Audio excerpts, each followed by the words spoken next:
अस्सलामुअलैकुम वरहमतुल्लाहि वबरकातुहू। बिस्मिल्लाहिर्रहमानिर्रहीम। तो स्टूडेंट्स, मैं आज आपको बताऊंगा रेडियो एक्टिविटी के बारे में। रेडियो एक्टिविटी होती क्या है?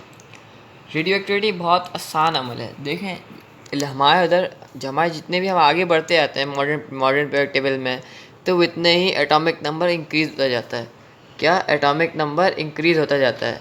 हम जितना भी आगे बढ़ते जाते हैं नंबर से हाइड्रोजन, फिर हाइड्रोजन सोडियम से बढ़ते जाते हैं।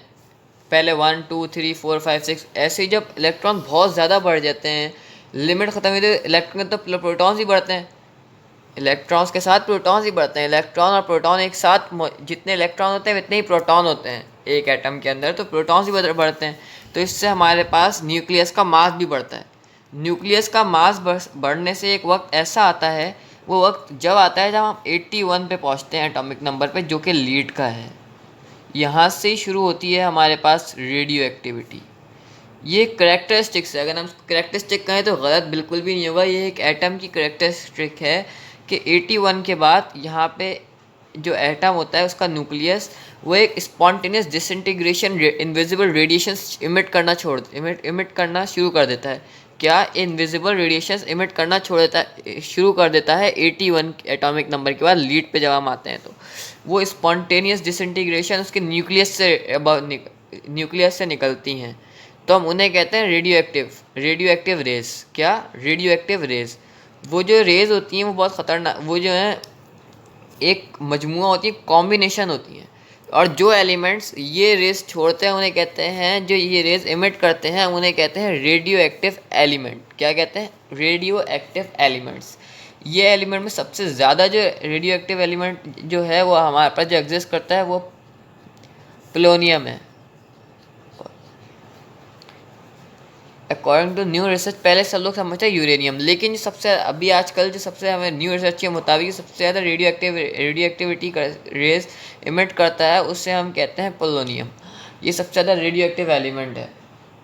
हमने देखा है कि जो रेडियो एक्टिविटी, अब मैंने आपको क्या बताया, रेडियो एक्टिव स्पॉन्टेनियस डिसइंटीग्रेशन है, इनविजिबल रेडिएशन है, इनविजिबल रेज हैं जो कि निकलती हैं न्यूक्लियस ऑफ एटम्स से, और जो ये रेज इमिट करते हैं उन्हें कहते हैं रेडियो एक्टिव एलिमेंट्स। तो इसी के तहत ये देखते हुए, ये एक अजीबोगरीब रेडिएशंस देखते हुए रदरफुड जो कि एक ब्रिटिश केमिस्ट था, 1902 यानी 1902 में अर्नेस्ट रदरफुड एक एक्सपेरिमेंट जो है वो परफॉर्म करता है। वो क्या करता है भाई? वो एक लीड बॉक्स लेता है। क्या लेता है? एक लीड बॉक्स लेता है। एक लीड बॉक्स रखता है, उसके अंदर एक रेडियो एक्टिव एलिमेंट रखता है। जो भी आप रख लें, यूरेनियम रख लें, प्लोनियम रख लें। चलें मैं इधर बताता हूँ आपको, यूरेनियम रख देता है इसके अंदर, वो यूरेनियम रख देता है, और इधर ना एक होल कर देता है, यानी इससे निकल सकती है रेडिएशन। आप बच्चे सवाल पूछते हैं कि लीड बॉक्स ही क्यों रखा, कोई और बॉक्स रखते हैं? तो लीड बॉक्स इसलिए रखा कि जितनी भी रेडिएशन हैं वो एब्जॉर्ब कर ले, लीड का जो एलिमेंट है वो एब्जॉर्ब कर ले जितनी भी, और ज़ायद निकलने जिनकी हमें ज़रूरत नहीं है, तो जितनी भी रेडिएशन है वो एब्जॉर्ब कर ले। लेकिन एक होल उसने बना दिया कि सिर्फ इसी होल से निकलें। इस होल से जब वो निकली तो उसके अंदर इसने उसके सामने उनके पाथ में इसने एक स्प्लिट रख दी। स्प्लिट का काम होता है ब्रेक करना, जिससे ये जो एक रेडिएशन थी वो 3 में ब्रेक हो गई। और 3 में जब ब्रेक हो गई तो हमने देखा कि एक रेडिएशन ऐसी थी जो सीधे, एक रे कुछ ऐसी थी जैसे जो बिल्कुल स्ट्रेट मूव करी, और एक रे ऐसी थी जो कैथोड की तरफ मूव करी, और एक रे पॉजिटिवली चार्ज प्लेट की तरफ मूव करी।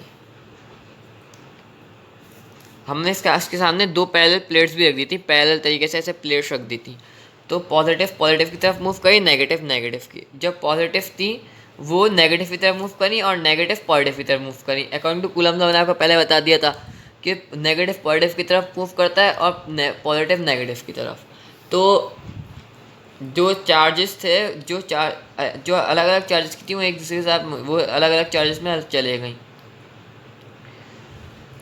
और जो थी बिल्कुल सीधी अनडिफ्लेक्टेड, ये दोनों डिफ्लेक्ट हो गई, लेकिन जो एक रही थी वो अनडिफ्लेक्टेडली बिल्कुल फोटोग्राफिक प्लेट की तरफ गई। हमने इसको फोटोग्राफिक प्लेट का नाम दिया है, हमने इसका नाम फोटोग्राफिक प्लेट का नाम दिया। हमने फोटोग्राफिक प्लेट एक रखी हुई है। क्या रखी हुई है हमने? फोटोग्राफिक प्लेट हमने इधर रखी हुई है।